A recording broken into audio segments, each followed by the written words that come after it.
Listo, bueno, estamos con el maestro Carlos Olivera para que nos platique un poco de qué importancia tiene el sueño en nuestra salud. Carlos Olivera, bueno, es licenciado en psicología por la FE Zaragoza, es maestro en psicología con residencia en trastornos del dormir por la Facultad de Psicología de la UNAM, tiene un diplomado en polisomnografía y trastornos del sueño, es, por la Sociedad Mexicana para la Investigación y Medicina del Sueño, ha sido y es ponente en diversos congresos, cursos y talleres, es docente a nivel de licenciatura, es miembro de la Academia Mexicana de Medicina del Dormir y va a iniciar el doctorado en psicología próximamente. Entonces, bueno, este tema nos parecía muy importante porque muchas personas cuando sacamos nuestros talleres para psicólogos nos comentaban que era importante o más bien manifestaban su inquietud de participar en esos talleres, pero hacer algo muy especializado para psicólogos pues difícilmente iba a poder como ser comprensible para todas las personas.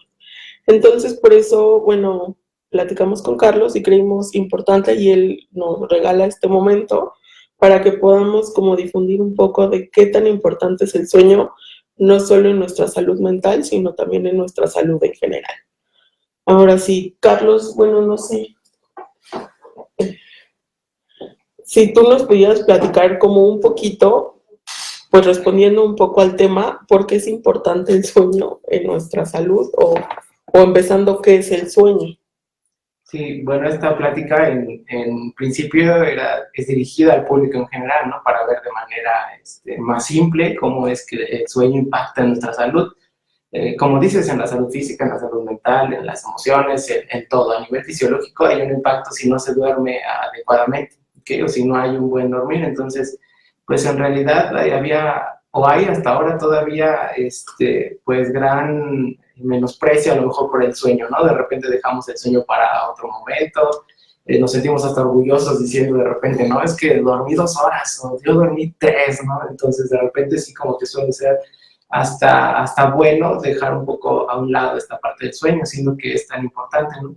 Antes se pensaba inclusive que el sueño era como un apagar el cerebro y entonces descansaba totalmente, perdíamos el control de estímulos del medio ambiente y entonces al otro día otra vez volvíamos a despertar. Había incluso quienes creían que el sueño era como morir. Había quienes decían que inclusive al quedar dormidos era como morirse y al otro día despertábamos otra vez cuando la sangre retornó otra vez a la cabeza.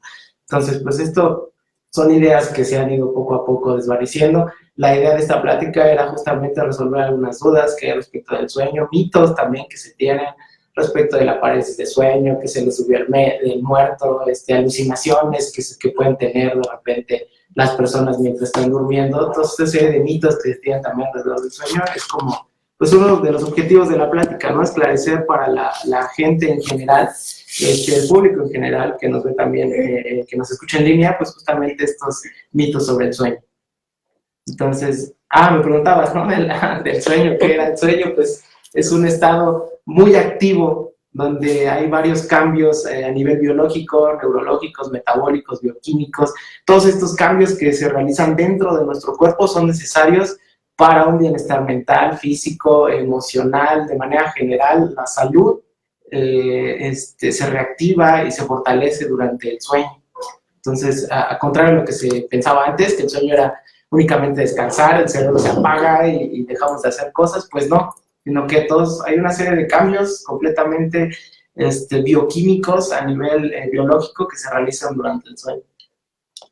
Y bueno, ¿qué pasa? Porque bueno, en alguna ocasión tú mencionabas que si no dormimos bien no se completan pues muchos ciclos en nuestro sueño y a mí me llamaba la atención porque precisamente muchos cuando no dormimos bien, pues al menos yo me estoy muriendo de frío al otro día. Entonces, no sé si nos pudieras platicar un poquito de estas funciones que tiene el sueño en nuestro cuerpo porque a veces las pasamos como bien desapercibidos.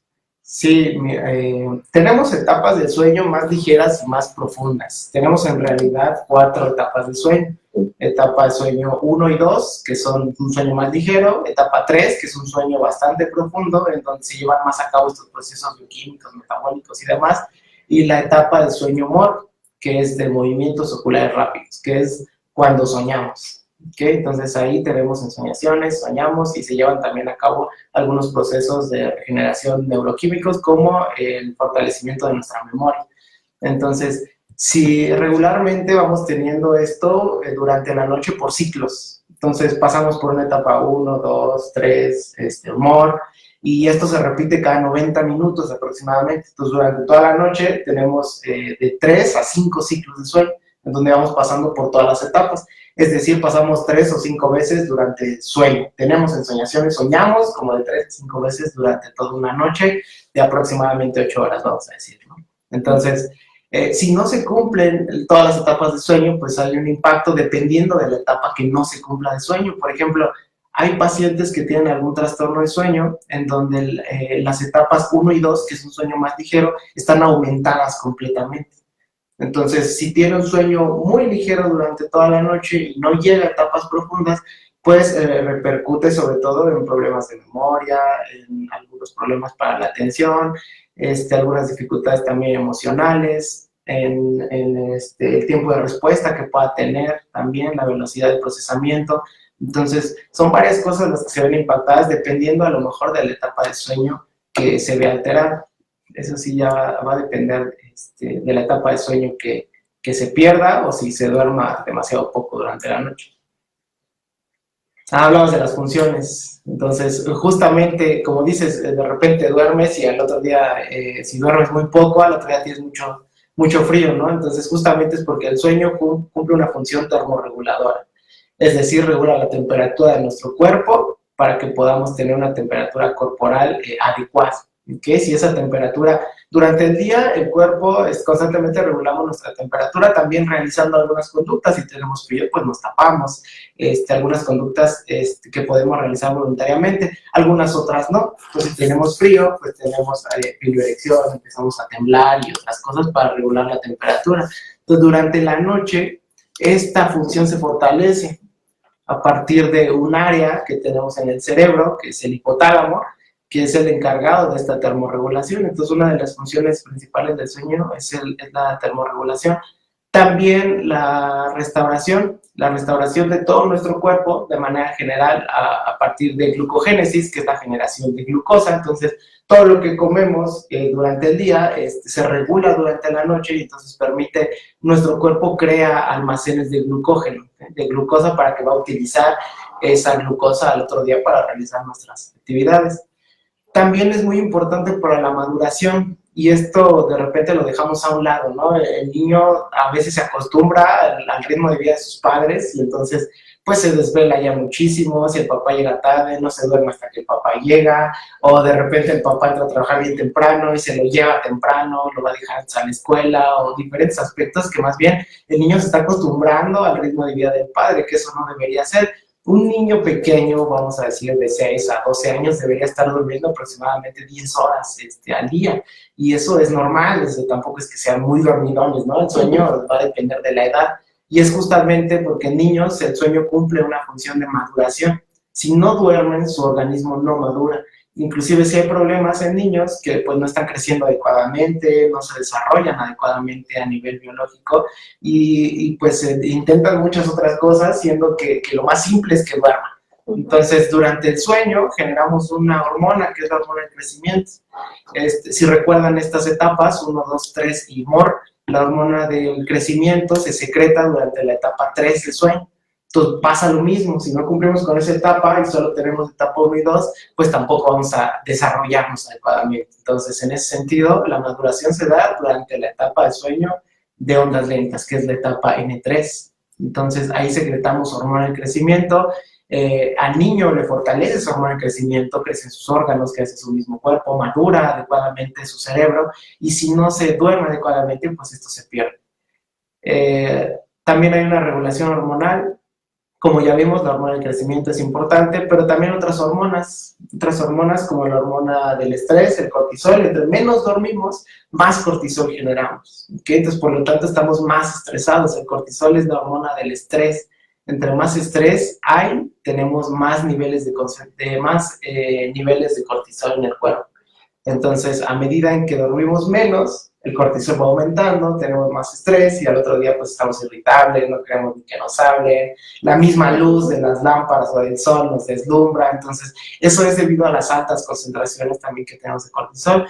Otras hormonas importantes que se regulan durante el sueño son las hormonas de la saciedad y del hambre, ¿okay? La leptina y la grelina. Entonces, la grelina hace que tengamos hambre y la leptina que nos sintamos saciados. Entonces, durante la noche, llegado a la noche, empezamos a dormir, empezamos a secretar un montón de leptina. ¿Para qué? Para estar saciados y para no comer durante la noche. Lo que durmamos, el periodo de sueño, vamos a decir 8 horas, van a ser 8 horas de ayuno. Y nuestro cuerpo, pues, no nos pide comida durante la noche. Claro, a menos que haya un trastorno, porque de hecho hay trastornos alimentarios durante la noche, en donde el paciente se despierta y necesita ingerir alimento, agua u otras cosas, pero de manera normal no tendríamos por qué despertarnos durante la noche. Es un mecanismo adaptativo del cuerpo, donde empieza a secretar por sí mismo leptina para estar saciados durante toda la noche. Entonces, ¿qué pasa si no dormimos? Pues esa leptina no se secreta. Y entonces, por el contrario, hay más grelina, que es la hormona del hambre.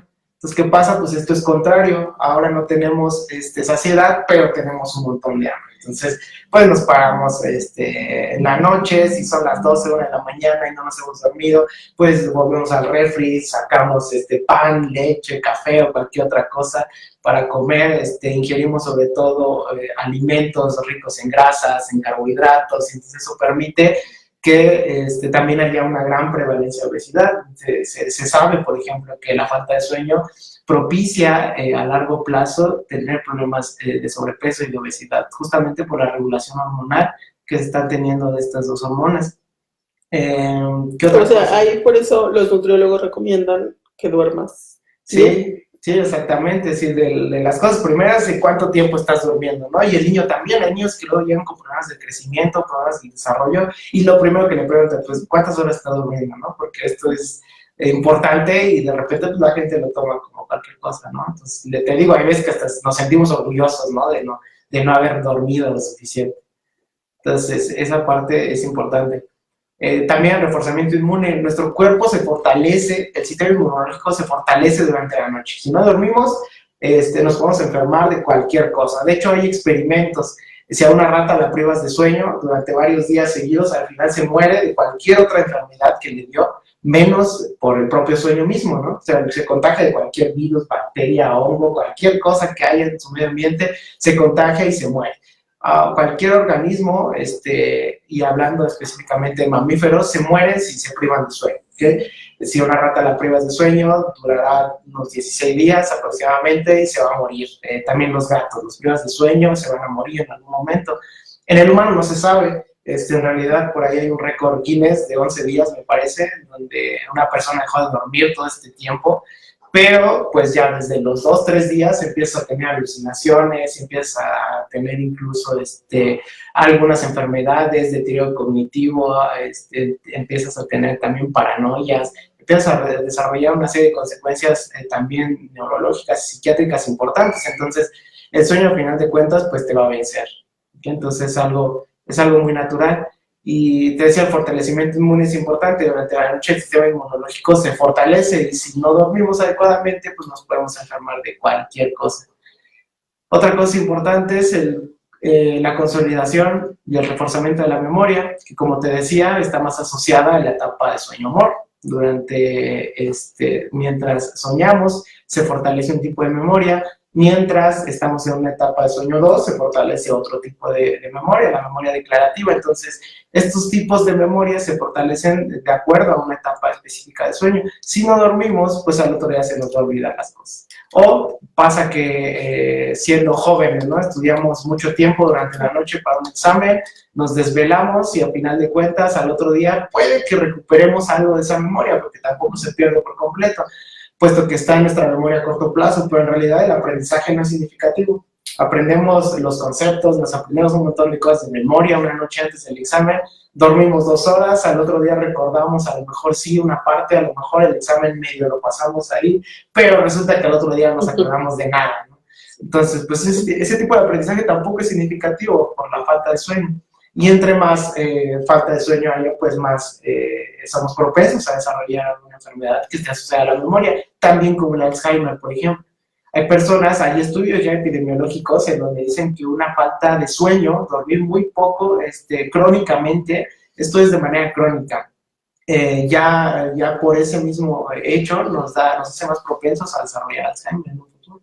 Entonces, ¿por qué? Porque esta falta de sueño va haciendo que se acumulen proteínas malignas en nuestro cuerpo, ¿ok? Que ese es el siguiente punto, la remoción de productos neurotóxicos. Hay productos que no le sirven a nuestro cuerpo, células muertas, productos de desecho que nuestro cuerpo saca durante la noche. Nuestro sistema inmune durante la noche se fortalece y al mismo tiempo que se vuelve fuerte para defendernos, desecha todo lo que no nos sirve durante la noche. Entonces, ¿qué pasa si no dormimos? Pues no lo desecha. Y entonces el Alzheimer se ha asociado a una proteína, que es la proteína beta-amiloide, en donde si no duermes, esos depósitos de proteína van aumentando poco a poco, como si le fueras echando tierrita poco a poco, y entonces al último, crónicamente, después de varios años, da como resultado la aparición de los primeros síntomas del Alzheimer, y eso también pues ya está descrito en investigación básica en animales y en estudios también epidemiológicos, ya en personas que no duermen adecuadamente de manera crónica. Ok. Bueno, no sé, te pregunto ahorita, ¿quieres que vayamos respondiendo preguntas conforme las vayan haciendo o las dejamos al final? Pues yo creo que como las vayan haciendo. ¿Sí? Aquí Silvia nos pregunta, Ajá. buen día, cuando uno duerme mucho por tomar un medicamento, ¿es perjudicial o no? ¿Y por qué? Híjole, pues es muy complejo, ¿no? Depende de qué medicamento. Hay medicamentos para promover el sueño, que son hipnóticos, que podemos ocupar para dormir bien, pero también hay medicamentos que por sí mismos te dan somnolencia, ¿ok? Como los antihipertensivos. Entonces, hay medicamentos que en ese sentido, pues se ocupan para otra cosa, pero te dan sueño. Entonces, eso en realidad no afecta porque el grado de somnolencia que provocan es muy poco, ¿ok? No se altera la estructura del sueño como tal. Se puede alterar por otras cosas propias de la enfermedad, eso sí, por la misma hipertensión, por ejemplo, mal controlada, pero por el medicamento, si el propio medicamento es el que te está provocando sueño, no importa. Ahora, los hipnóticos, depende de qué hipnóticos se esté utilizando. Hay hipnóticos, hay medicamentos que tienen propiedades hipnóticas que se utilizan para promover el sueño, pero hay otros, por ejemplo, las benzodiazepinas, que en realidad pues sí alteran también la estructura del sueño, que en realidad pues depende mucho de la dosis, el tiempo que se esté ocupando y depende de varias cosas. O sea, de manera general, si el medicamento por sí mismo te provoca somnolencia, no tiene gran consecuencia, ¿no? En el sueño, por lo menos no altera significativamente la estructura del sueño. Hablando ya de hipnóticos, pues ya habrá que ver qué tipo de hipnótico y cuánto tiempo tiene ocupándolo y para qué fines, porque aparte hay unos medicamentos que promueven la tolerancia. Entonces, si ya lleva mucho tiempo ocupando el hipnótico, si sigue durmiendo mal, porque aparte las dosis empiezan a aumentar luego, y lo peor es que el mismo paciente se empieza a subir las dosis, entonces empieza con media pastilla de benzodiazepina y después se toma 12, el médico ni le dijo, pero piensan que así van a dormir mejor, entonces justamente depende de varias cosas, ¿no? Aquí, bueno, Silvia nos dice que es levotiroxina. Uh-huh. Entonces, yo creo que puede formar más como parte de efectos secundarios. Ajá, exactamente. Hay muchos medicamentos que por el efecto que cumple, no es como tal un hipnótico, o sea, el efecto que cumple a lo mejor pudiera aprovecharse para promover el sueño, pero en este caso pues no tendría ningún efecto. Es como la sertralina. La sertralina también tiene un efecto, pues digamos, secundario, que es la somnolencia. Entonces se aprovecha, se manda la sertralina por la noche y entonces cumple dos funciones, el tratar el padecimiento depresivo y además promover un poco el sueño, por ahí sí tiene problema. Aquí, bueno, nos preguntan sobre cómo regular el sueño, o sea, cómo tener horarios específicos. ¿La contestamos ahorita o quieres que nos esperemos más como hacia el final? Bueno, si quieres al final. No, ya que hablemos de todo, sí, ya podemos dar estrategias. De higiene de sueño, sí. Ok, ahí. Esto, a mí me hace muy impactante, bueno, porque cuando diste el taller para psicólogos y las actividades nos ponías videos más impactantes. Sí. Y sé que pues en este momento tal vez no sería muy adecuado, pero sí resaltar la importancia, o sea, de qué consecuencias no solo para nosotros, sino para el mundo puede tener el no dormir bien. Entonces, platícanos e impactanos un poco de sobre Sí, esto. bueno, aparte de lo que ya vimos, de las funciones que cumple el sueño y de lo que pasa si no dormimos adecuadamente, pues también hay accidentes que se han dado por faltas de sueño, ¿no? Nosotros mismos seguramente nos quedamos dormidos y nos pasamos 3 estaciones y llegamos tarde al trabajo porque nos quedamos dormidos, ¿no? O de repente la gente que va manejando y que cabecea un momento y ya está fuera del acotamiento, ya provocó un accidente, o sea, yendo a accidentes demasiado simples como el quedarse dormido en una reunión, viendo la tele, en otra cosa, como accidentes muy grandes como este que pasó justo en Canadá, que de hecho esto fue provocado por un trastorno específico de sueño. El conductor del tren tenía SAOS, que es síndrome de apnea obstructiva de sueño. Apnea de sueño para abreviar. Entonces, aquí lo que pasó es que un tren de carga chocó con un tren de pasajeros de frente, ¿no? Entonces el encuentro fue muy grave, hubo muchas personas muertas y resulta que después este paciente, al estudiar, bueno, no era paciente en realidad, al estudiar el caso, resulta que el conductor tenía apnea de sueño, un trastorno en donde se tienen pausas respiratorias durante la noche, regularmente los pacientes roncan de manera intensa, aunque no todos, porque hay mujeres, por ejemplo, que no roncan y que pueden tener apnea de sueño. Entonces, la característica principal de aquí de la apnea de sueño es el sueño no reparador. O sea, el paciente puede dormir 10, 12 horas y sigue teniendo sueño. Entonces, pues llegan y dicen, no, pues, ¿duermes bien? Pues duermo bien porque duermo como 10 horas y de corrido. ¿Y cómo te sientes? No, es que me siento cansado todavía y en el día quiero dormir más todavía y si me echo una siesta de 2 horas en el día, mejor todavía. Entonces, la característica esencial del SAOS es que es un sueño no reparador. O sea, siguen durmiendo y por más que duerman, van a seguir teniendo sueño. ¿Por qué? Porque el sueño está alterado. Estas etapas que veíamos de sueño, que repito son 4, se ven alteradas. Entonces, los pacientes que tienen SAOS tienen un sueño muy ligero, etapas 1 y 2 de sueño nada más. Nunca llegan a etapas profundas, nunca llegan a 3, menos a decir un sueño MOR, regularmente ni siquiera lo tiene. Entonces, una característica ya de manera muy clínica, pues es que no sueñan. Entonces podemos decir, es que yo nunca sueño, ¿no? Pues todos soñamos, a menos que tengamos un trastorno por ahí, pero si no, en realidad todos soñamos.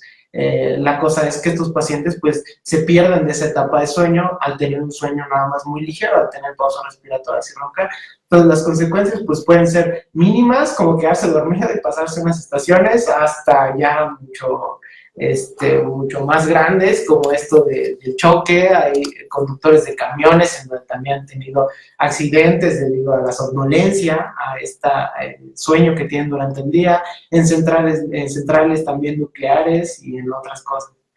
Bueno, aquí unos datos que tenemos, sobre todo de Estados Unidos, por acá no hay mucho, en México, 100,000 accidentes automovilísticos hay al año debido a la falta de sueño, muchos miles de dólares en pérdidas, y de manera regular les han preguntado así, de manera epidemiológica, mucha gente, y la mayoría coinciden en lo mismo, ¿no? Han manejado con sueño hasta el 60% de las personas. De hecho, hay investigaciones en donde una noche sola donde la persona se priva de sueño es comparada con el consumo de alcohol de una persona ebria. Entonces, a un grupo de personas la ponen a hacer actividades y no la dejan dormir durante una noche, y a otro grupo de personas la ponen a consumir alcohol hasta ponerse ebrios, y al otro día los ponen a conducir en un simulador y están peor las personas que no durmieron que las que tienen en esta parte un grado de alcoholismo en la sangre. Entonces, incluso es peor, no dormir. Peor el no dormir, sí. O sea, que en ese sentido, mejor me dejas borracho que con sueño. Okay. Pero bueno, es demasiado perjudicial. Y digo, luego termina dañando a terceros, ¿no? O sea, ese es el problema, es más el impacto que tienen en otras personas que en ellos mismos. Como el comercial del alcohol, que murió a causas del alcohol, ¿no? Y jamás lo probó. Que alguien borracho la chupó por ahí. Entonces es importante esta parte. Y bueno, no sé si tú tengas estadísticas un poco de cuáles son los trastornos de sueño más comunes en México. Sí, no solo en México, en el mundo, en realidad estas estadísticas son muy iguales. de los más prevalentes sobre todo, aunque sí hay trastornos por ahí que son más prevalentes en algunos otros países, en otras razas, pero sobre todo los más prevalentes sí son iguales. El primeritito es el insomnio. Sí, el insomnio es el trastorno del sueño más prevalente a nivel mundial y en México también. Hasta el 30 o el 40% de la población en general tiene un trastorno por insomnio. De hecho, hay estudios aquí en México, aquí sí hay muchos estudios epidemiológicos, en donde los pacientes que van al IMSS, al seguro, a clínicas particulares, los que van por cita médica de cualquier otra enfermedad, hasta el 50% tienen insomnio de manera comórbida. O sea, los dos diagnosticados, el trastorno por el que fue, gripa o de hipertensión, cualquier otra cosa, y también insomnio. O sea, los pacientes de atención primaria a nivel médico, hasta el 50% tienen insomnio, y hablando ya de todos, de la población en general, se tienen datos que hasta el 30-40% de los pacientes tienen insomnio. Te digo, hay muchos que ya lo toman como tal, pues como un estilo de vida incluso, ¿no? Entonces hay pacientes que están acostumbradísimos a dormir mal, y hasta les preguntas, ¿y cómo duermes? Pues mal, ¿no? O sea, no, lo de siempre. Entonces, justamente es la nula importancia que le ponemos a ese sentido. El segundo trastorno más frecuente es la apnea de sueño, que la apnea de sueño también es muy prevalente y esa sí tiene un poquito más de prevalencia todavía aquí en México por el problema de obesidad que tenemos. De hecho, hay datos ya igual recientes en donde los niños ya tienen apnea de sueño. Entonces, hay niños que desde pequeños, por este problema de obesidad, presentan ya síntomas de apnea de sueño desde pequeño. Entonces, el segundo sería la apnea de sueño. Te digo, regularmente pues se manifiesta por un sueño que no es reparador. No es reparador, los pacientes duermen mucho y se siguen sintiendo cansados, se duermen durante el día, fácilmente se quedan dormidos en el sillón, en el transporte público, en una reunión aburrida, en cualquier lado, necesitan estar activos constantemente, trabajando o haciendo cosas y no se duermen fácilmente. ¿Okay? Algunos otros roncan, y pues bueno, de manera general son esos, y después pues ya vienen otros trastornos que no son tan prevalentes, ¿okay? Como las parasomnias. Ahí sobre todo las parasomnias se dan más en niños que tienen pesadillas, niños que tienen terrores nocturnos, en donde se paran durante la noche, empiezan a gritar, empiezan como si tuvieran una pesadilla, ¿no? Por eso se llama terror nocturno, como si algo les espantara demasiado, ¿no? Empiezan a gritar, patalean, hay algunos que se sientan en la cama, empiezan a decir un montón de cosas y luego se vuelven a dormir y se acabó. Entonces eso y al otro día no se acuerdan, esa es una clave para hacer el diagnóstico de una parasomnia, ¿no? Del terror nocturno, el niño al otro día ni se acuerda de lo que hizo. También, pues hay niños que son sonámbulos, ¿okay? Que son otro tipo de parasomnias que también se presentan. Y por ahí otro trastorno de sueño que pudiera ser prevalente es el movimiento de extremidades. Durante la noche hay pacientes que mueven las piernas, pero que mueven las piernas de manera pues inconsciente. Entonces, en realidad los pacientes están dormidos, pero hay un ligero movimiento de piernas. No vamos a decir que mueven las piernas, patalean y a veces otra cosa, ¿no? De repente dormimos muy inquietos. Pero este movimiento es muy sutil. En realidad hay veces que ni siquiera se ve el movimiento de las piernas, ¿no? Ahí necesitamos hacer un estudio de sueño donde ponemos unos cablecitos en las piernas para detectar el movimiento y el movimiento es muy tenue. Pero ese ligero movimiento ya altera la estructura del sueño. Al mismo tiempo que registramos el movimiento en las piernas, registramos la actividad cerebral y ese movimiento, por más mínimo que sea, ya altera la parte del sueño. Entonces, por ese tipo de pacientes, también pues dicen duermo bien, ni me muevo, porque te digo, este movimiento suele ser muy sutil, no ronco, tengo buenos hábitos de sueño, o sea, todo lo mejor que pudiera tener, pero no está durmiendo bien después de todo esto. Entonces, sigue sin dormir, su sueño sigue siendo no reparador, o sea, sigue necesitando más sueño, se siente cansado durante el día, le hacemos un estudio y resulta que tiene movimiento de extremidades y que esto está afectando su sueño. Entonces, pues también es otro trastorno de sueño que suele ser prevalente. Y por último, el de piernas inquietas.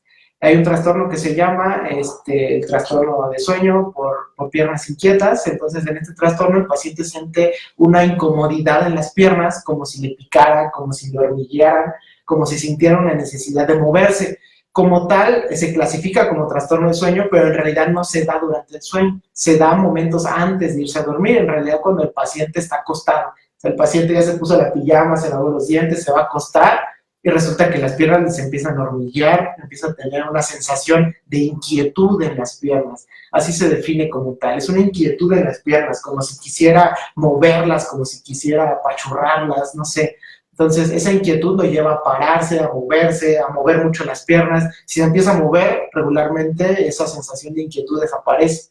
Y eso no le permite dormir, ¿no? Entonces también ocurre eso, y eso se da sobre todo en pacientes que tienen hipertensión, pacientes que tienen dolor crónico como fibromialgia, o esclerosis lateral amiotrófica. Ese tipo de trastorno está más asociado también a otras enfermedades. Entonces yo diría que son los trastornos más prevalentes, principalmente insomnio, después viene el SAUS, y bueno, en menor prevalencia, los que ya vimos ahorita.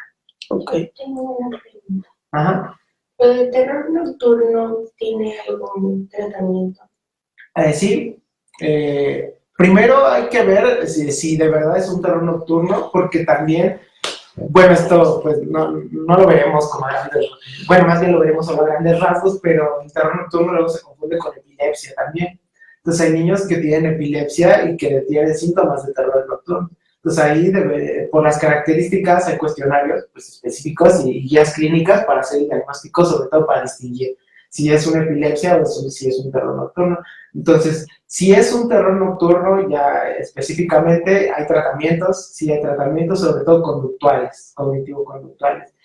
A menos que ya sea un caso más grave, pues sí se puede dar un medicamento, sobre todo con el niño, pues es bastante complejo, ¿no? Su sistema nervioso no está maduro todavía, hay que ver cuántos años tiene, cuánto tiempo tiene, cuál es el curso de la enfermedad, cuánto tiempo tiene con esto. ¿Le puedo comentar? Ah, No, tiene 5 años. Ajá. A veces sí tiene pesadillas, pero lo que sí es que a veces cuando está durmiendo, yo no noto que tenga pesadillas, pero se levanta. Ya van como 3 veces que se cae de la cama porque no la alcanzo a agarrar. Entonces, eso con quién lo tendría que ver yo. Pues justamente conmigo o con algún especialista de sueño. Sí, es un trastorno de sueño. Y le has preguntado si se acuerda después, no se acuerda. Entonces, justamente es una característica, no es la única, pero es una característica esencial, como para distinguir para hacer un diagnóstico diferencial en un terror nocturno. Entonces, en un terror nocturno regularmente lo que hacemos es dar medidas cognitivo-conductuales, estrategias, sobre todo para los padres. La educación, pues es lo primero, ¿no? Que es un trastorno que a largo plazo se va a quitar. Pues es en realidad benigno como el sonambulismo. Se da solamente en ciertas circunstancias. No sé si has notado a lo mejor que cuando tiene un día muy apresurado, un día en el que hizo mucho ejercicio, o un día muy especial para él, se presenta más, o si es siempre, por ejemplo. Entonces, por ejemplo, ese dato también es necesario para hacer también el diagnóstico diferencial, ¿no? Si se presenta diario o 5 o 6 veces a la semana, pues ya es demasiado.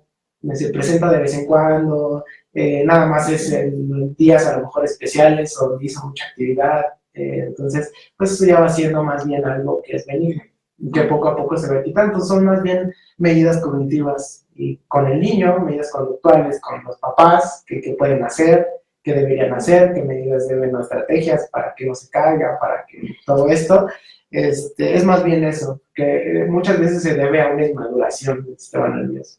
Entonces justamente aquí lo importante es hacer el diagnóstico diferencial. Sí. Tenemos algunas preguntas y voy a empezar con ¿en qué momento ya se considera un trastorno del sueño? ¿En qué momento? Pues hasta, híjole, pues hasta que es diagnosticado. Justamente no sabe, no hay como un punto, sí, no hay como un umbral, ¿no? O sea, en realidad... No es como, por ejemplo, una adicción, ¿no? De cuando incapacite en cierto momento, si no es otra cosa. Sí, depende. Hay veces que incluso no incapacitas. Hay trastornos del sueño en donde, por ejemplo, el SAOS, la apnea de sueño, en donde el SAOS puede ser muy leve y en realidad no incapacita. En realidad el paciente ni siquiera tiene consecuencias. Pero si se alcanza un nivel de severidad, ya tiene que haber un tratamiento, porque a largo plazo eso va a provocar otras cosas en su sistema. Entonces, la apnea de sueño, por ejemplo, provoca hipertensión pulmonar, hipertensión arterial sistémica, provoca otras cosas a largo plazo, resistencia a la insulina, diabetes, un montón de cosas más. Y si no se trata, si ya se tiene como tal el diagnóstico y no se trata, pues es complicado que esos se prevengan. Entonces, depende mucho del trastorno. Hay trastornos que sí, literal, como el insomnio, se debe de por lo menos tener 3 meses con el problema de sueño, más de 3 veces a la semana. O sea, ahí sí ya es muy, muy estricto el criterio. Si se tiene esto menos, pues pudiera ser algo a corto plazo o no es nada, ¿no?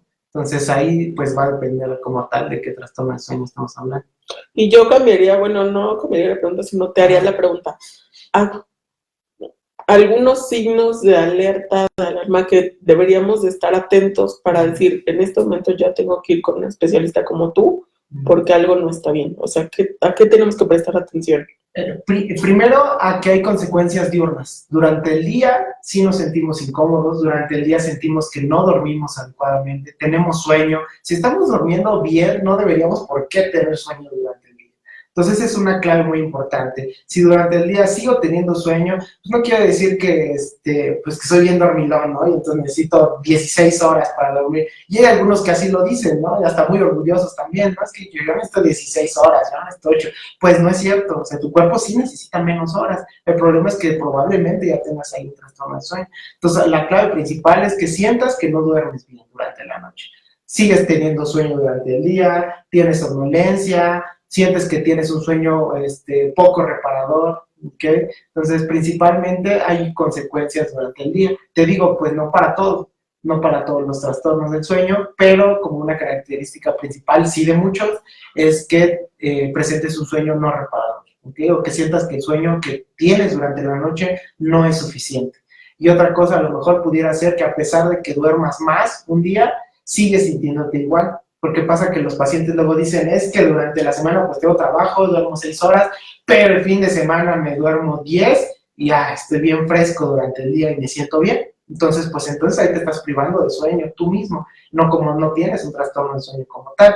Pero si resulta que el fin de semana duermes tus 10 horas, te sientes igual que como te sentías toda la semana, entonces también puede ser ya una clave en donde el sueño, a pesar de que tengas más, sigue siendo insuficiente o sigue siendo no reparador. Entonces esa puede ser otra. ¿Qué produce la sensación de la falta de un sueño profundo? Y a pesar de tomar medicamentos para dormir. No sé, ¿tú me entiendes? No, ¿dónde está? ¿Cuál es? Ahí está. ¿Qué produce la sensación de la falta de un sueño profundo a pesar de tomar medicamentos para dormir? Bueno, lo que entiendo es que a pesar de que toma medicamentos, no duerme bien. Eso lo entiendo. O no sé si nos quieres aclarar, Isa Morales, un poquito más tu pregunta, porque no entendemos mejor bien a qué punto debemos de contestar. ¿Cómo aprendo a dormir en el nivel 3? ¿En el nivel 3? Uh-huh. ¿Cómo en el nivel 3? Supongo que se queda así, yo creo. Bueno, no es que podamos manipular el cerebro y yo no voy a tener 3 toda la noche, ¿no? Porque me hacía falta. No, pues no se puede hacer eso. En realidad tendríamos que tener reglas. Hay algo que se conoce como higiene de sueño, que eso nos va a permitir tener más y tener todas las etapas de sueño durante la noche. Eso ahorita lo veremos más adelante. En realidad no podemos decir, es que me falta sueño humor y mañana voy a echar 3 horas de humor para recuperarme de un día antes. Eso no lo podemos hacer. Regularmente podemos dormir en horarios establecidos y eso nos va a ayudar a tener más horas de sueño. ¿Por qué? Porque el sueño se distribuye por sí solito, se distribuye de manera normal a lo largo de toda la noche. Entonces, las primeras horas de la noche tenemos etapas ligeras, etapas 1 y 2, y la segunda parte de la noche tenemos más sueño humor.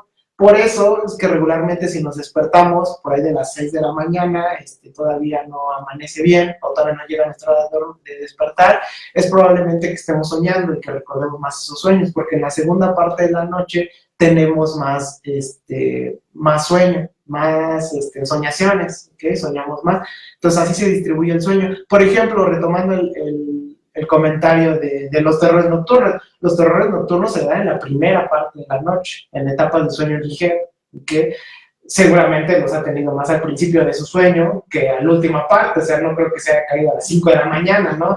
Más bien se cae en las primeras horas de la noche. ¿Por qué? Porque se distribuye. Por sí mismo el sueño ya es tan inteligente todo esto y está nuestro cuerpo tan desarrollado que por sí mismo se distribuye de una manera particular. Entonces, si tenemos una hora regular de sueño, se va a seguir distribuyendo solito, no tenemos que hacer nada, solito se va a distribuir adecuadamente el sueño. pero sí eso que como fomento, pues no. Aunque, bueno, cabe decir que hay medicamentos que sí promueven diferentes etapas, pero claro, tomarlas nada más como para hacer que esa etapa dure más, pues no, ya necesitaría. Eso es como un efecto secundario incluso del propio medicamento. Hay medicamentos que sí promueven más el sueño humor o más un sueño ligero, etcétera, pero pues eso ya reservas de tratamiento que lleven de cierta enfermedad, ¿no? Es más bien un efecto secundario, no se utiliza para promover esa etapa. Ok. ¿La menopausia afecta de alguna manera la calidad del sueño? Sí, sí, definitivamente. Los cambios hormonales que por sí mismo conlleva ya la menopausia hacen que el sueño se altere totalmente. De hecho, las prevalencias de insomnio antes y después de la menopausia aumentan significativamente. O sea, antes de la menopausia tenemos un 30%, vamos a decir, después de la menopausia llegan hasta los 60%, peleando, ¿no? Entonces, definitivamente es una etapa pues bastante crítica, sobre todo en el sueño. Hay mujeres, de hecho, que desarrollan apnea de sueño después de la menopausia por los cambios fisiológicos que conlleva. De manera fisiológica, pues el hombre es distinto de la mujer, pero después de la menopausia, los cambios físicos, sobre todo a nivel de la vía aérea, cambian. Entonces, la modificación puede ser muy pequeña y a lo mejor la paciente, la mujer ya tenía predisposición para tener apnea de sueño y se desarrolla después de la menopausia. Entonces, así literal, le haces un examen, un estudio de sueño antes de su menopausia y está sana, no tiene apnea, después de la menopausia ya tiene. Entonces, justamente la menopausia pues, es una etapa bastante crítica, sobre todo para el desarrollo de insomnio, de apnea de sueño y de síndrome de piernas inquietas. O sea, pudieran ser los más prevalentes en este tipo de, bueno, en las mujeres. Mira, Isa, bueno, nos hace otra pregunta y nos aclara la otra. Ajá. La primera, la que tenemos ahí es comorbilidad de los trastornos del sueño. Comorbilidades, bueno. Hablando de insomnio, está comórbido a muchísimas cosas. Hay trastornos cardiovasculares, hipertensión, problemas incluso trastornos mentales, como puede ser la depresión, el insomnio, problemas de dolor crónico, de diabetes, de hipotiroidismo. Hay un montón de enfermedades. De hecho, el insomnio es el trastorno con mayor número de comorbilidades. De hecho, antes el insomnio era un síntoma. O sea, tú tenías depresión y un síntoma de la depresión, y así está en los manuales diagnósticos, es el insomnio. O dormir poco o dormir mucho, pero es un síntoma. Y antes se tomaba como un síntoma y todo el mundo decía, es que el insomnio no es un trastorno, es un síntoma. Y de hecho, de pocos años hacia acá, pues hemos luchado justamente en ese sentido para que sea tomado como un trastorno. Bueno, de hecho ya es tomado como un trastorno, pero no todos lo saben, ¿no? Incluso médicos lo siguen tomando como un síntoma. Entonces llega su paciente y da el diagnóstico a un psiquiatra por depresión y se va con su medicamento para depresión, el paciente le dice, tengo insomnio, pues es normal, ¿no? Tienes depresión, entonces ya vete a casa, ¿no? Entonces eso debe ser tratado. Hay estudios ya bien establecidos en donde si no se trata el insomnio va a recaer en depresión más adelante. De hecho, la comorbilidad más fuerte con el insomnio es la depresión, ¿ok? Pero regularmente se cumplen los dos trastornos. O sea, el paciente tiene insomnio, trastorno por insomnio y tiene trastorno por depresión, tienen las dos cosas. Porque regularmente lo que se hacía, te digo, pues era tomarlo como un síntoma y no hay tratamiento. Pero ahora lo que se ha hecho énfasis es en que el insomnio es el que está causando la depresión a largo plazo.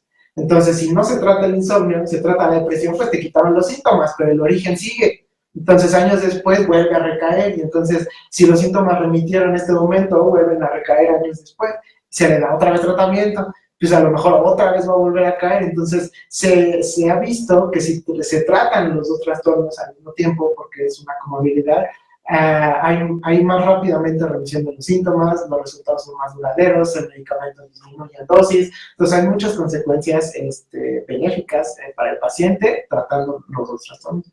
Entonces, en ese sentido, lo más prevalente, el trastorno con mayor comorbilidad, sí es el insomnio. Oye, qué interesante esto que acabas de decir, porque yo me acuerdo que hace no mucho fui a un curso en la Facultad de Medicina y no en cualquier lado. Y justamente decían esto, estamos hablando de un caso X y alguien decía, es que tiene insomnio o algo así. Y el psiquiatra decía, es que no me estás diciendo nada. Porque el insomnio no es, lo que tú decías, no es un trastorno, solo es un síntoma.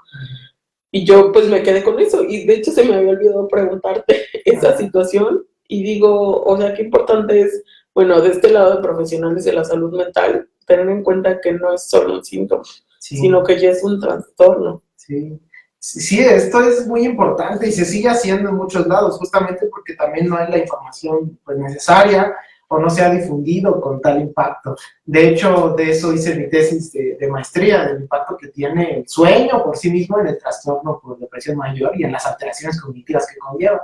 En los grandes institutos, pues sí se realiza de manera regular, el Instituto Nacional de Nutrición, en El Salvador Subirán, ahí siempre, o sea, se hace énfasis en lo mismo, en el trastorno del sueño, justo porque hay clínica de sueño también ahí. En el Instituto Nacional de Psiquiatría también se lleva a cabo así de manera consistente. Si el paciente cumple con los criterios de un trastorno por insomnio, se va también a tratamiento para insomnio. O sea, no nada más es que es la depresión y se acabó, ¿no? En realidad, pues no es un síntoma por ahí que pase tan desapercibido.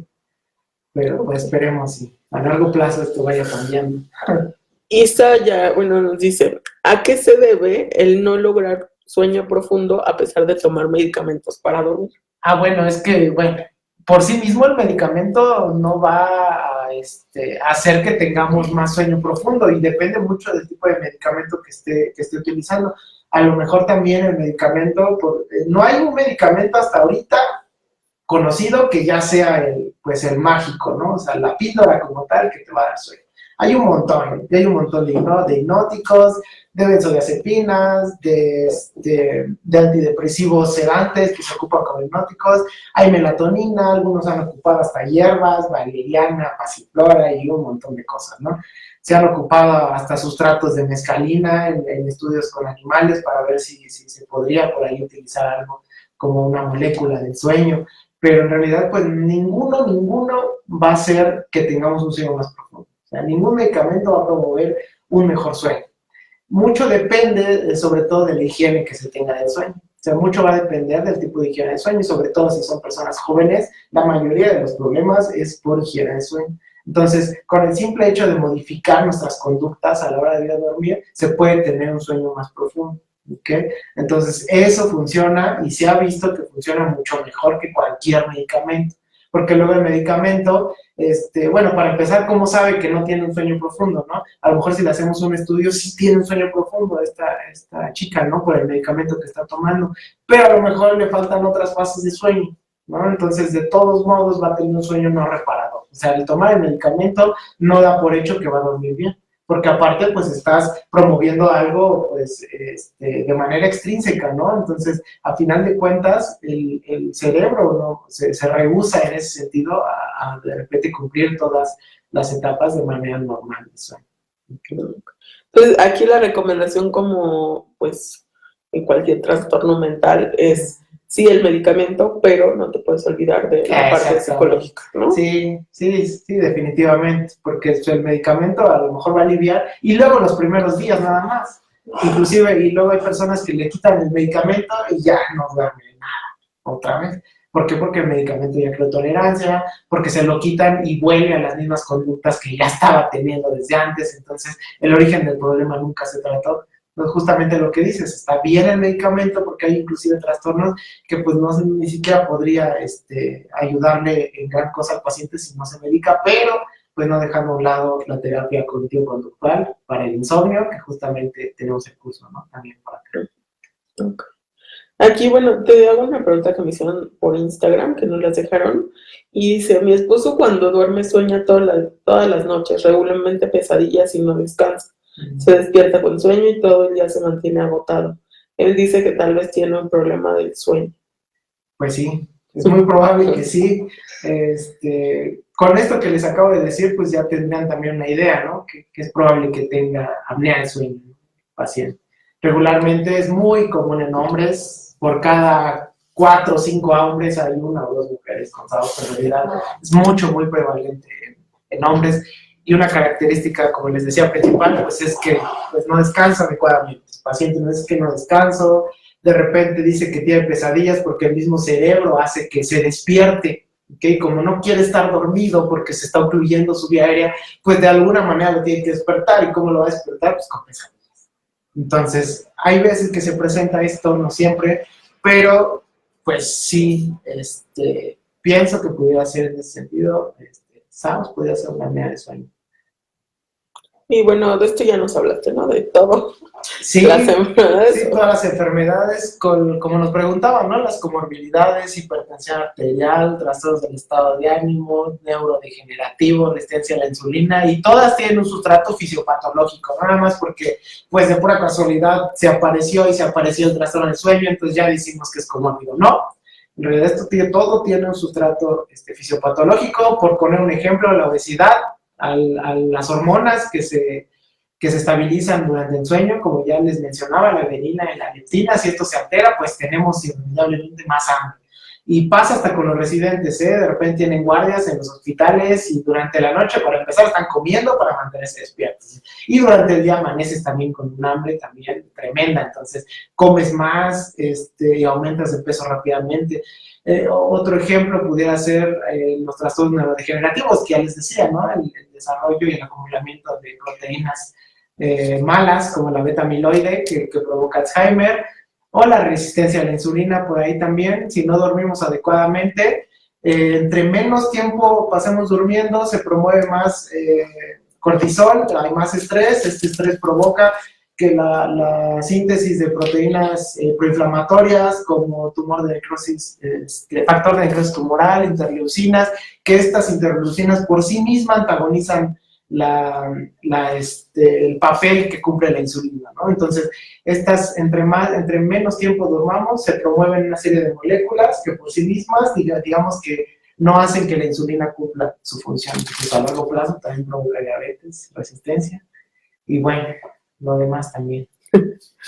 Aquí vienen nuestras preguntas del millón. ¿Cuánto tiempo debemos de dormir según nuestra edad? Sí, justamente eso, igual que el medicamento, pues hasta ahora también no hay como un consenso, ni siquiera en cuántas horas deberíamos específicamente. Hay rangos que están establecidos que pueden ayudarnos sobre todo a orientarnos. O sea, tampoco es que esto sea la ley.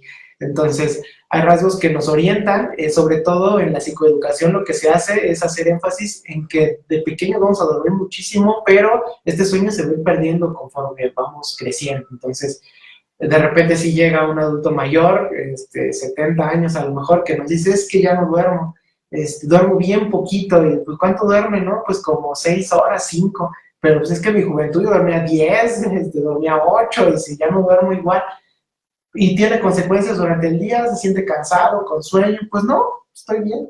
Entonces, pues ahí cuál es el problema, ¿no? En este caso, lo que veíamos hace rato, debe haber una consecuencia durante el día. En realidad, ese paciente pues está durmiendo adecuadamente, nada más que está durmiendo poco, pero para su sistema, para su organismo, pues ya no le hace falta dormir más. Ya no necesita madurar, ya no necesita otras funciones que debería cumplir el sueño a edades más tempranas. Entonces, en ese sentido, te digo, hay algunos rangos.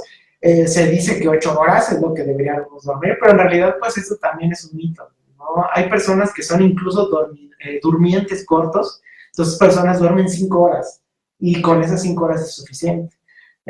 Ya muchos queríamos estar así, ¿no? Con 5 horas ya me siento bien, y esas personas así son, y hay estudios con ellos, con este tipo de pacientes, y están bien, no hay consecuencias, no hay nada que les diga que deben dormir más. Si duermen 5 horas y con eso es suficiente, y se han estudiado y no tienen efectos secundarios, no hay nada, no hay ninguna repercusión, está bien. Y esto pasa también con algunas otras personas que piensan que por dormir mucho están mejor, entonces pues tampoco. Entonces por eso esta gráfica, ¿no? Como cuántas horas debería dormir, cuánto está mal dormir poco y cuánto está mal dormir también de más, ¿no? Porque pasa muchas veces, tenemos más tiempo de dormir y en lugar de dormir 7 horas, dormimos 12 y nos paramos peor de que si hubiéramos dormido 7, ¿no? Y esto pasa regularmente en los fines de semana. Entre semana dormimos 7, 6 horas, depende, ¿no? Cada quien el trabajo y pues medio nos sentimos bien, pero resulta que el fin de semana llegamos y a las 7, 6 de la mañana nos despertamos de manera espontánea porque ya estamos acostumbrados, ¿no? Pero como tenemos más tiempo, pues nos forzamos a dormir otra vez. Entonces ya nos despertamos 9, 10 de la mañana, y resulta que nos despertamos peor, con letargo, con todo ahí medio adormilados, como si estuviéramos crudos. Entonces esto es justamente porque forzamos otra vez al cuerpo a entrar en un sueño que ya estaba dado, ¿no? O sea, ya había pasado, ya había cumplido sus etapas, nos despertamos adecuadamente y se acabó, ¿no? Si forzamos todavía otra vez a volver a entrar a otra etapa profunda de sueño y nos despertamos después, pues vamos a amanecer con todos estos síntomas. Entonces, perdón que te interrumpa, pero entonces eso es por, o sea, porque no sé si has escuchado, yo creo que sí, Ajá. que luego decimos que dormimos más que lo que dormimos regularmente y amanecemos más cansados, ¿no? Que a veces sentimos que dormir de más no es lo mejor, Sí. por esta sensación. Entonces, es por lo que ahorita nos comentas. Exactamente. Sí, tú ya cumpliste tus etapas de sueño, tú ya llegaste a un sueño reparador, pasaste por un sueño ligero, un sueño profundo, y tu organismo estaba listo para despertarse. Y si te despiertas, pero resulta que es domingo y que casi es pecado pararse a las 6 de la mañana, pues te vuelves a dormir, esfuerzas otra vez a tu cuerpo a que vuelva a entrar otra vez a etapas profundas, y a lo mejor tú te despertaste a las 6 de la mañana en una etapa 1, pues ya estabas listo, te incorporas rápido a tus actividades. Pero si después te vuelves a dormir y te despiertas a las 10 y ya estás en una etapa 3, que es muy profundo, entonces ahí sí te va a costar muchísimo otra vez echar a andar tu sistema. De hecho, esto pasa muy comúnmente. Hay quienes me preguntan, es que hay veces que me despierto y como lechuga, ¿no? Estoy fresco y me paro, pero hay veces que me despierto y tengo los ojos bien pesados, me siento todo débil, me cuesta un montón pararme de la cama, tengo las cobijas pegadas. ¿Por qué es esto? Pues porque depende en qué etapa de sueño te despiertas. Si te despiertas en un sueño ligero o en etapa de sueño amor, es mucho más fácil que te incorpores rápidamente a tus actividades. ¿Por qué? Porque el sueño amor es en realidad un sueño muy activo. Y si registramos tu actividad cerebral, tu cerebro nos dice en realidad que se confunde la actividad de sueño amor con estar despierto. Entonces, en realidad, en sueño amor tenemos una actividad muy rápida en el cerebro.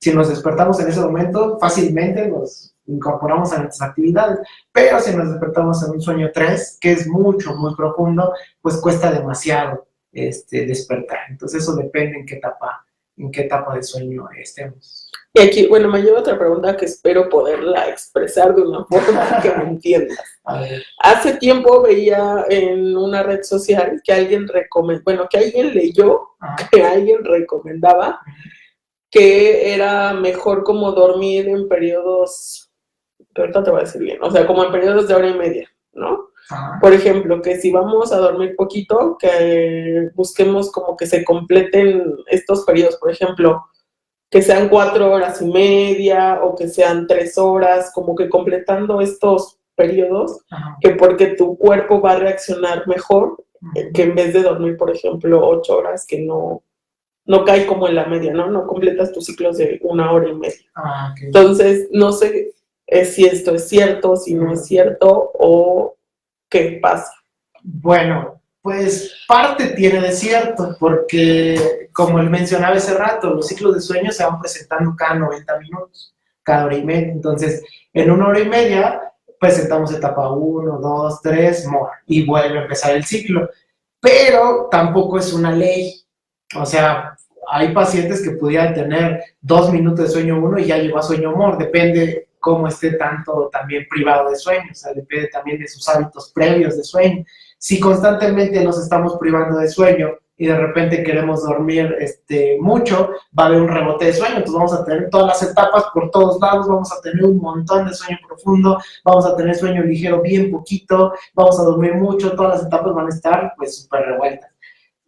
Por otro lado, si dormimos bien regularmente y de repente tenemos que dormir poco, puede ser que sí funcione, ¿no? Porque entonces, pues nuestras etapas pues están, digamos, normales, tenemos un horario regular de sueño y mañana tengo que entrar muy temprano y tengo que privarme de sueño mucho tiempo, mejor voy a dormir, como tú dices, 4 horas y media o que se cumple eso, pues puede ser que sí funcione mejor, porque nuestros ciclos están acostumbrados a un horario, pero desafortunadamente pues aquí no pasa, ¿no? Y entonces, a veces nos dormimos a las 9, a veces nos dormimos a las 2 de la mañana, entonces esto va cambiando constantemente, entonces, pues de manera regular esto no funcionaría. O sea, tiene una parte de cierto, y pudiera funcionar pues para personas muy específicas, porque a lo mejor sí funciona. Entonces, si yo estoy acostumbrado a que mi ciclo de sueño es de 8 horas, y diario me duermo a las 10, y diario me despierto a las 6 de la mañana, a lo mejor me voy a ir de vacaciones, para no despertarme a las 4, me despierto 3 y media, para esto que comentas, ¿no? Puede ser que sí funcione. Si yo me dormí a las 10, se cumplieron mis ciclos de sueño bien,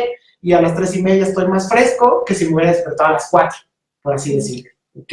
Puede ser, tiene parte de cierto, pero no aplica para todas las personas, y hacer esto hacer esto énfasis y publicarlo por todos lados, que todo el mundo lo haga y hacerlo famoso, creo que pues, es bastante descuidado, ¿no? Bastante arriesgado decirlo, que todos lo pueden hacer.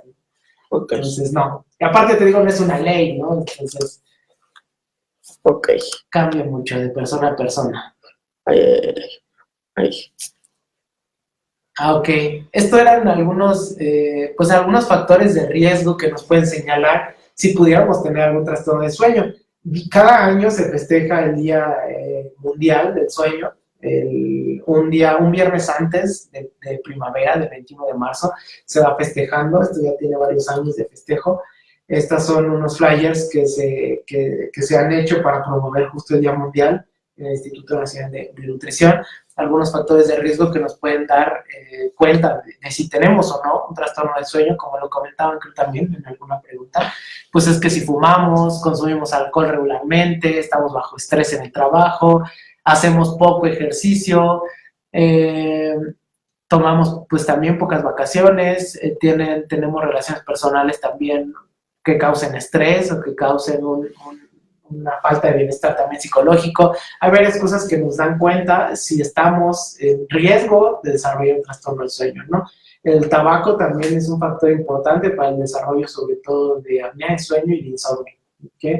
Entonces, el alcohol también es un depresor del sistema nervioso central, entonces un consumo crónico de alcohol nos da también mayor prevalencia para desarrollar SAOS, puesto que el organismo por sí mismo se debilita durante la noche y hay más riesgo de que la vía aérea colapse, ¿no? Se cierra y entonces regularmente empezamos a roncar más, tenemos un sueño no reparador, etc.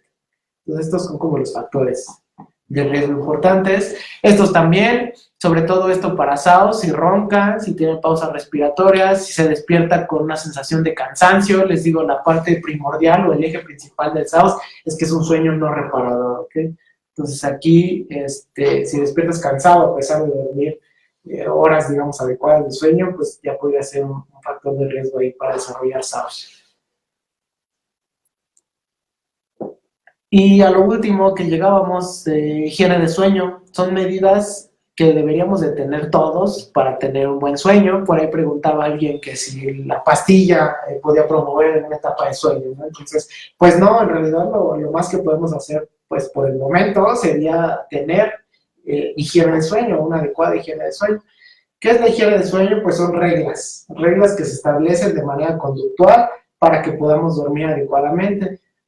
Por ejemplo, irnos a la cama solamente cuando tengamos sueño. Entonces esto puede sonar muy obvio, ¿no? Me voy a la cama pues hasta que tengo sueño. Pero no, pues hay gente que dice, mañana voy a despertar a las 2 de la mañana, son las 9 y ya voy a dormir de una vez para cumplir mis 8 horas, ¿no? Pues va a ir a las 9 y si siempre se duerme a las 12, pues no se va a dormir, evidentemente. Entonces va a estar dando de vueltas en la cama. Lo que va a pasar ahí es que su cerebro va a asociar estar en la cama con estar despierto, ¿no? Esto como un condicionamiento clásico. Entonces, el va a asociar la cama con estar despierto, entonces hay que irse a dormir únicamente cuando tenemos sueño. Si llegamos a la cama y de repente, ay, se me fue el sueño, se me espantó, pues en ese momento lo que hay que hacer es salirse de la cama y esperar a que llegue otro periodo de somnolencia. El sueño viene en olas, decía por ahí algún profesor, viene como en olas. Si tú estás surfeando, pues no agarras cualquier ola, ¿no? Hasta que la ola es buena y surfeas. Entonces pasa lo mismo con el sueño. Si de repente, es que ya estoy cansado, ya voy a dormir. Pues hay personas que sí lo hacen y por el mismo cansancio se quedan dormidas, pero la mayoría no. Entonces, están cansadas, pero no tienen sueño, entonces van a dar vueltas a la cama únicamente. Hay que esperar hasta que venga otra ola de sueño, hasta que llegue el sueño como tal e irse a dormir. Porque si no, el cerebro lo primero que hace es asociar el estar despierto con estar en la cama, el estar dando vueltas con estar ahí en la cama. Otras por ahí es acostarse y levantarse todos los días a la misma hora, porque con esto se estabiliza el reloj biológico. Tenemos un reloj, no literalmente hablando, pero hay un grupo de células en el cerebro que regulan nuestro horario. Podemos saber qué hora es, nuestro cuerpo sabe cuándo es hora de secretar tal hormona, sabe cuándo es hora de secretar insulina, sabe cuándo es hora de dormir, sabe cuándo es hora de comer, etc.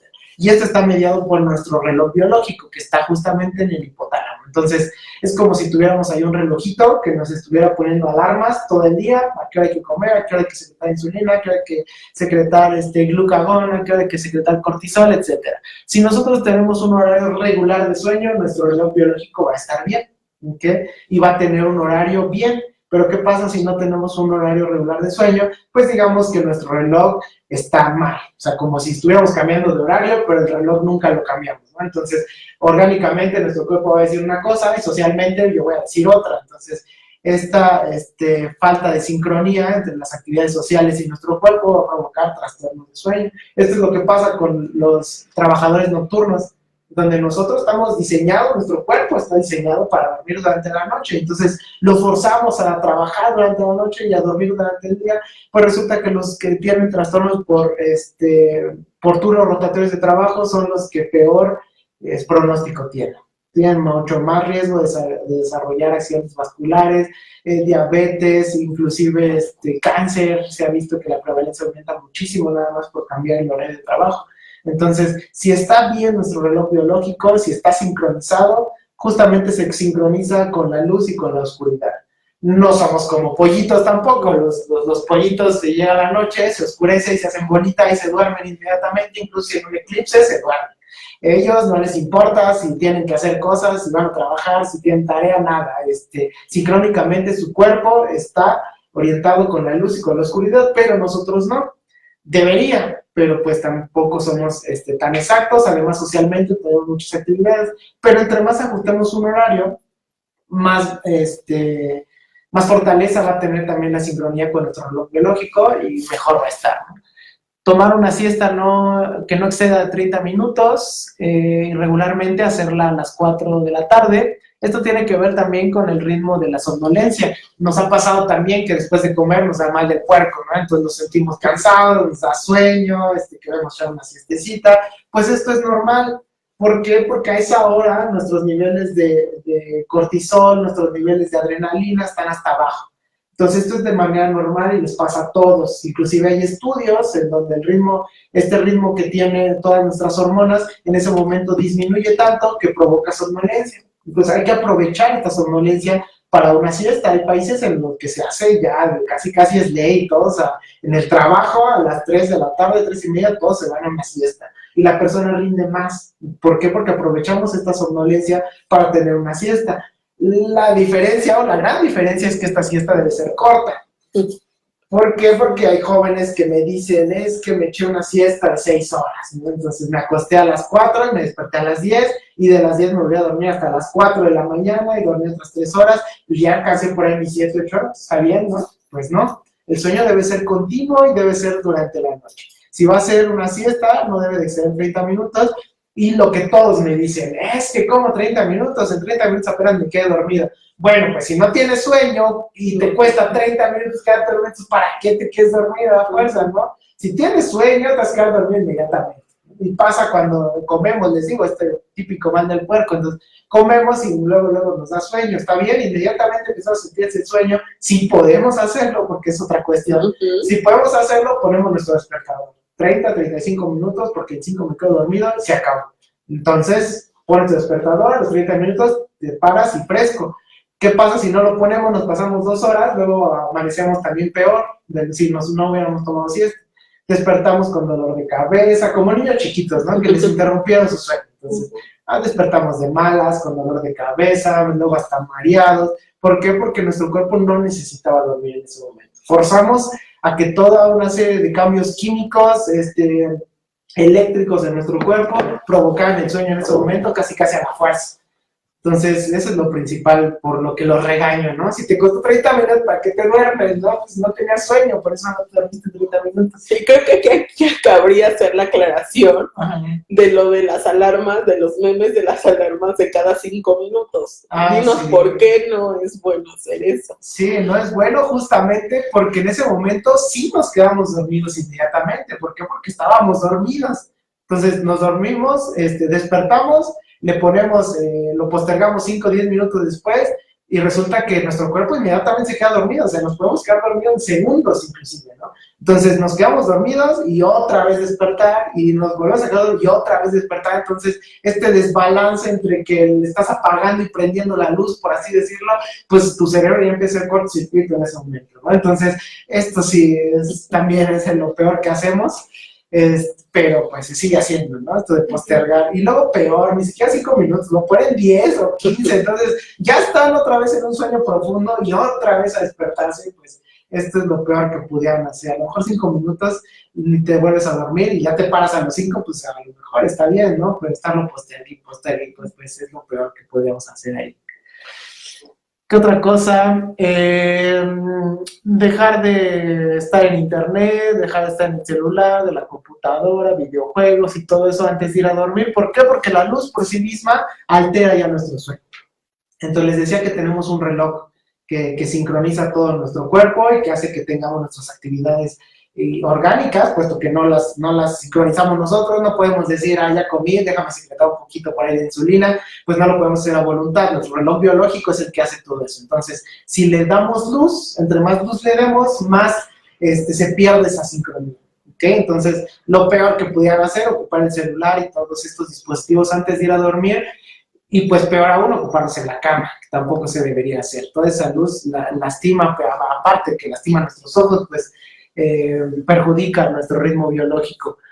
Tampoco hay que tomar té negro, té verde, café, refrescos de cola, nada que tenga cafeína, puesto que también altera nuestro sueño. Hay quienes me dicen, es que el café para mí me duerme.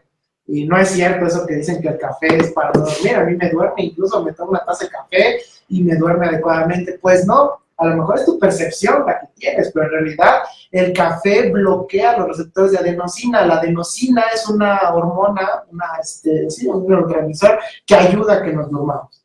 Entonces es como una llavecita. La adenosina llega a nuestro cerebro, abre la puerta y deja que el sueño entre. Si tomamos café, esa chapa de esa puerta es bloqueada. ¿Okay? Entonces el café bloquea los receptores para adenosina, la adenosina no hace adecuadamente su trabajo y altera nuestro sueño de manera biológica. ¿Okay? Eso no lo podemos ver. Hay gente que es muy susceptible y esto tiene que ver con la susceptibilidad. Hay gente que dice, no, me tomo un café con leche y me quita completamente el sueño. Y hay gente que dice, no, pues me lo tomo y hasta me arrulla. Esto tiene que ver con susceptibilidad, pero lo que está pasando de manera orgánica no lo vemos. Y es por eso que no lo entendemos. Entonces dicen, no, pues yo me arrullo con una taza de café. Pues no. Entonces la cafeína también no debería darse. O sea, si es por susceptibilidad, pero hay otra explicación. Yo soy de esas personas que ni el café no me hace nada. Aparentemente, ¿no? Pero entonces, ¿por qué seguimos sintiendo sueño o incluso más sueño? Pues porque no eres, digamos, susceptible. El que sigas sintiendo sueño, pues quiere decir que ya era tu hora de dormir, a lo mejor. Entonces, pues eso no tendría que ver más bien con la susceptibilidad. Lo mejor que podríamos hacer en este caso, pues es tomar 2 horas antes. O sea, 2 horas antes, pues no hay tanto problema. ¿Okay? Porque pues, ya se metabolizó, ya ocurrieron una serie de cosas y a lo mejor ya no perjudica tanto como si fuera ya horas antes de dormir. Es como lo del agua también. Hay gente que toma muchísima agua antes de irse a dormir. Entonces llegan, sobre todo adultos mayores, entonces llega el adulto mayor y dice, es que me paro 20 veces al baño durante la noche y no puedo dormir y que no sé qué, y toma agua antes de ir a dormir. Ay, sí, pues necesito estar hidratado, me tomo como 3 vasos, es que me dijeron que es bueno, que porque no sé qué, pues deje de tomar agua. O sea, es tan simple como eso, ¿no? O tómela antes, vaya sus 20 veces antes de ir a dormir y después se va a dormir de corrido. Entonces pasa lo mismo. El café descafeinado realmente no tiene cafeína.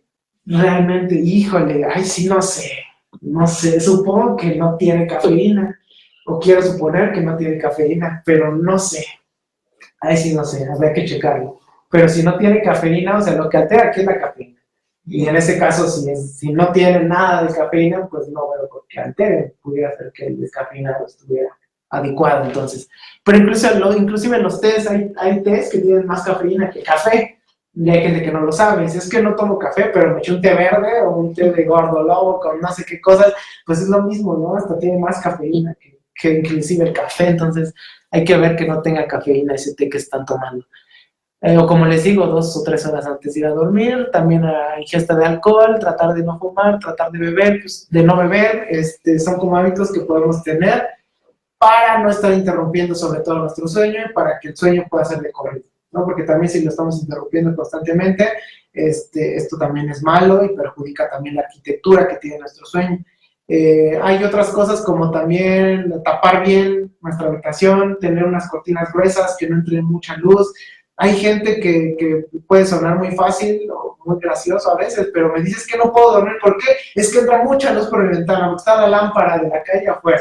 ¿Y por qué no la tapa, no? Pongan una cortina más gruesa. Pues sí, entonces, con el simple hecho de hacer eso, cambia por completo. Y esto nos pasa mucho en los laboratorios de sueño, porque de repente llega el paciente y dice, es que no tengo, no duermo bien, nunca duermo. Ayer dormí 1 hora y antier no dormí nada. Pues no es cierto, la percepción está alterada, la percepción que se tiene del sueño está alterada, en realidad sí duermo. Entonces, ¿qué pasa cuando llega al laboratorio de sueño? El laboratorio es una habitación bastante cómoda, muy oscura, no entra luz, no entra ruido, no le dejamos que tenga el celular a la mano, no hay internet, no hay nada. Se acuesta y a los 5 minutos está durmiendo, ¿ok? Y es que quién sabe por qué aquí dormí bien, pero nunca duermo en mi casa, ¿eh? ¿Por qué? ¿Qué hace que en su casa no duerme? Esto es como, estoy ahí dando vueltas y saco el iPad y me pongo a ver Netflix o me pongo a revisar mi Facebook, pues es que no voy a dormir, ¿no? Entonces, esto justamente es cuestión de hábitos. ¿Qué pasa? Eso de los hábitos. ¿Qué tan cierto es que deben, por ejemplo, dicen, a veces los niños deben de aprender a dormir con ruido, porque es imposible que cuando ellos están durmiendo todo se apague? O sea, ¿qué tan cierto es que podemos aprender a dormir con ruido y si es bueno o si es malo? Pues mira, de que aprendemos, porque también nuestro cuerpo pues se adapta a cualquier circunstancia, pues la gente que vive en la calle inclusive duerme con frío y ruido y luz y cualquier cosa, entonces fácilmente nos adaptamos también. El problema es también un poco la parte de susceptibilidad. Hay veces que un pequeño ruido, por muy débil que sea, ya te altera, o ya hasta te despierta inclusive. Hay gente que con cualquier cosa y se movió ahí el gato allá afuera y ya se despertó, y hay gente que están haciendo un montón de ruido y los claxon y todo y ni escuché, ¿no? Entonces, depende también de la susceptibilidad. Entonces, ahí tendríamos que ver, pues, si está afectando esto, ¿no?, al paciente o al niño. No es lo mejor, porque como tal, tu pregunta fue que si es bueno que se acostumbre a ver, pues no debería por qué acostumbrarse a dormir con ruido. Al contrario, pues debería estar lo más silencioso posible, sin luz, a menos, claro, que le dé miedo y toda esta parte, pues una luz muy tenue, a lo mejor por ahí en su habitación, que no le dé de lleno al ojo, a lo mejor por ahí en un contacto en el piso que ilumina una parte de arriba, pero que no le da directamente a los ojos, pues eso pudiera ser lo mejor. Pero definitivamente no tenemos por qué acostumbrarnos a dormir con sonido, ni con luces, ni con nada. O sea, deberíamos despejar todo lo más tranquilo, lo más silencioso, con la menor iluminación posible. ¿Okay? Y así se va a dar mejor el sueño. Porque, bueno, tú nos comentabas en alguna ocasión que hasta las televisiones, cuando se apagan, pues tienen ese foquito y que a lo mejor no es tan recomendable pues, que esté ahí ese foquito porque pues, nos altera un poco. Exactamente, justamente como veíamos hace rato, la luz altera nuestro reloj biológico. Nuestro reloj biológico se llama supraquiasmático, que está en el cerebro, y ese reloj que se altera con la luz, es muy fácilmente que se altere con la luz. Entonces, hay investigaciones en donde ponen a un grupo de ratitas y les ponen la luz LED de esto de las televisiones, y con eso se alteran sus niveles de melatonina. La melatonina es la hormona del sueño, ¿ok? Entonces, cuando vamos a quedarnos dormidos, empezamos a secretar más melatonina y en el momento que esa melatonina llega a un cúmulo suficiente, nos quedamos dormidos, ¿ok? ¿Y qué pasa con la luz? Suprime la melatonina. Entonces, si tenemos toda la intensidad de la luz, dormimos en una habitación que le da demasiada luz, esa melatonina disminuye significativamente. ¿Okay? Y entonces, obviamente, los primeros estudios que se hicieron, pues fue con luz, de tantos luxes, una intensidad muy fuerte, y entonces se dieron cuenta que ni siquiera es importante la intensidad de la luz, sino el momento en el que se dé. ¿Okay? Entonces, en el momento del día que se dé la luz, puede ser benéfica para nuestro reloj biológico o puede alterar. La peor luz que altera a nuestro reloj biológico es por la noche, o cerca de las horas de sueño. La peor luz que para nuestro organismo puede alterar el reloj biológico. Por eso lo peor que pueden hacer es apagar la luz, acostarse y ponerse el celular encima, ¿no? Con toda la luz de cara. Si lo van a hacer, a lo mejor váyanse a la sala con la luz de la habitación, revisen lo que tengan que revisar, y ya cuando tengan sueño lo apagan, ponen su alarma y se meten a su habitación ya a oscuras, ya no van a revisar nada, que sería lo mejor que pudieran hacer. La luz benéfica para nuestro supraquiasmático, nuestro reloj biológico, pudiera ser en la mañana. Entonces, de hecho, eso se hace con pacientes que tienen algo que se llama trastornos por ritmo circadiano, ¿okay? Otro grupo de trastornos del sueño, en donde una de las terapias conductuales es que el paciente se exponga a la luz durante las mañanas o medios días. Entonces, esa luz puede resultar benéfica, pero por la noche es lo peor. Y por ejemplo, ¿qué pasa, bueno, este caso de adultos mayores o de cualquier persona que necesite ir al baño en la noche? Y pues obviamente uno, dependiendo la distancia del baño, Sí. tienes que utilizar luz o no, y luego la luz del baño, ¡pum! Sí, bueno, para personas jóvenes, pues se recomienda que si hay una luz por ahí tenue, es lo mejor que pudieran hacer. Por ejemplo, en mi caso, yo donde vivo, pues entra la luz de la calle, entonces ni prendo la luz, y con esa sola luz, ahí medio veo, ¿no? Y de repente me voy agarrando de las cosas, pero me cuesta mucho menos quedarme dormido. Incluso luego ni prendo la luz del baño, ¿no? Porque entra también luz de la calle, entonces así estaría bien, ¿no? Porque pues no me cuesta tanto. Hay veces que definitivamente pues hay que prender la luz o no se ve nada, entonces pues hay que prender la luz irremediablemente. Hay personas que su baño está fuera, inclusive de a lo mejor de los cuartos o de las habitaciones donde duermen, entonces pues incluso les toca el frío y otras cosas también que alteran esa parte y que les cuesta a lo mejor volverse a quedar dormidos. Entonces, lo mejor sería pues tener una luz tenue para no prender la luz como tal de la habitación, para no afectar tanto esa parte, porque definitivamente altera. Y te digo, tiene que ver un poco también con la susceptibilidad a lo mejor de la persona, porque hay quienes la prenden y les da el frío y lo demás, y se duermen rápido. Pues, entonces, en ese caso, pues, no habría que cambiar. En realidad, la higiene de sueño hay muchas veces que se implementa hasta que hay un problema. Entonces, si no hay problema, pues hay muchas personas que no lo hacen. Entonces, pero si no lo hacen, pues es mucho más probable que en un futuro desarrollen el trastorno. ¿Qué más? Bueno, también hay que dormir, hay que comer poco antes de ir a dormir, puesto que también una gran cantidad de comida, sobre todo carbohidratos, grasas y todo lo demás es pesado, pues altera también nuestro sueño. Hasta nos ha pasado, a lo mejor de repente cenamos mucho y tenemos pesadillas en la noche, ¿no? Era cierto lo que nos decían de chiquitos. Sí, entonces esto es verdad, el consumo exagerado de proteínas antes de ir a dormir promueve también la síntesis de proteínas durante el sueño, lo que hace que tengamos periodos más prolongados de sueño y hace que tengamos pesadillas, promueve otra serie de cosas que también no hacen que descansemos adecuadamente. Lo demás creo que ya lo habíamos visto. Intentar no comer mucho, no fumar, ingerir alcohol y ya. Ok.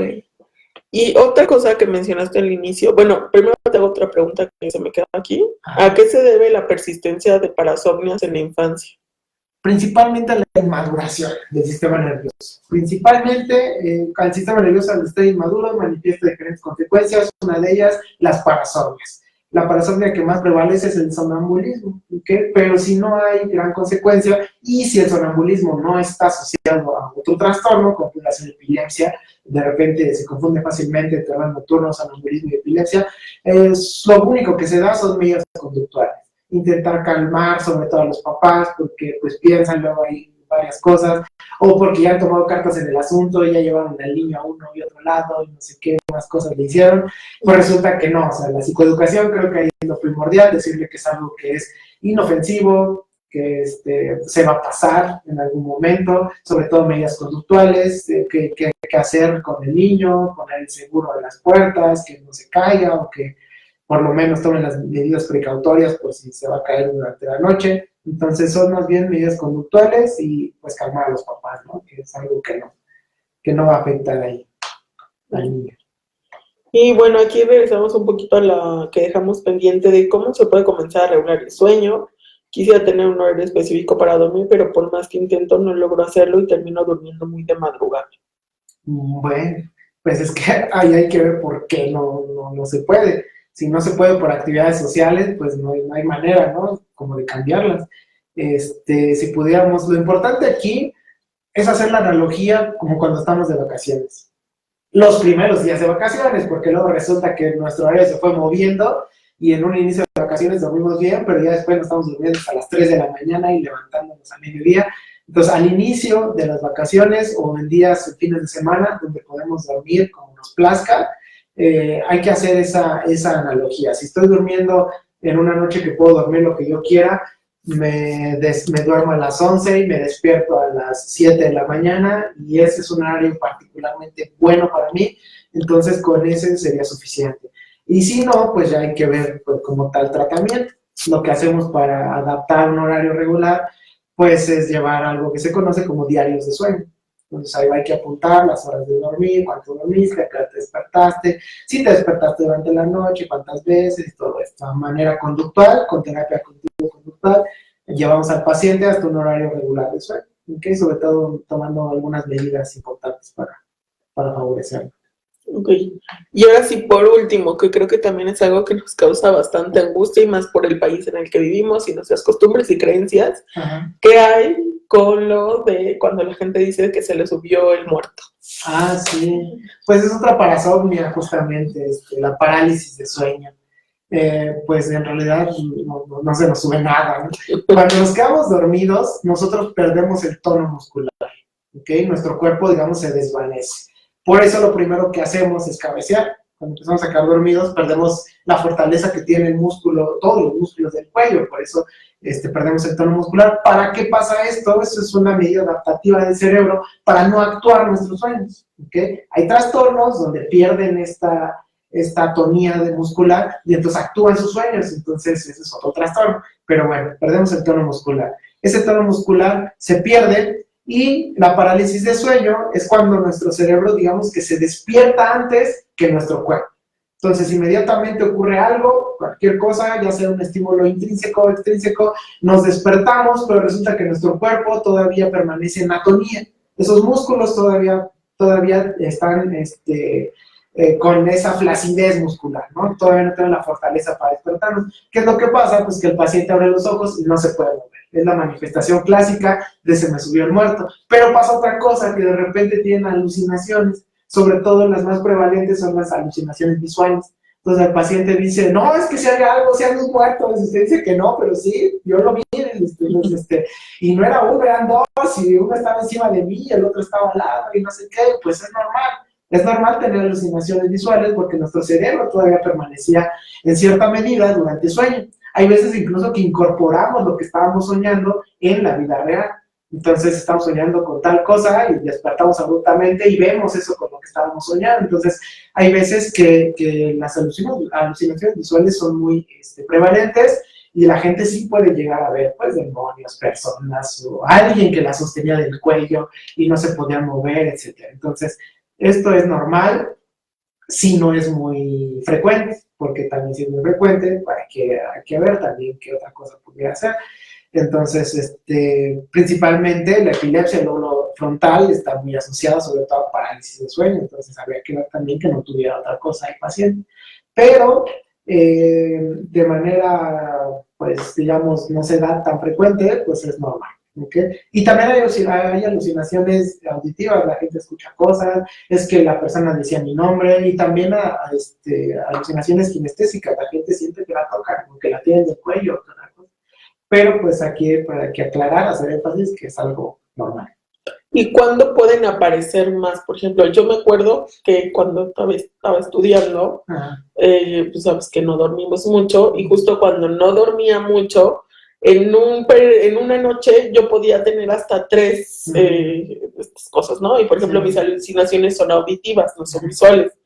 Y para mí, hasta cierto punto, ya era cansado porque apenas recuperabas el sueño y otra vez la sensación, y apenas otra vez.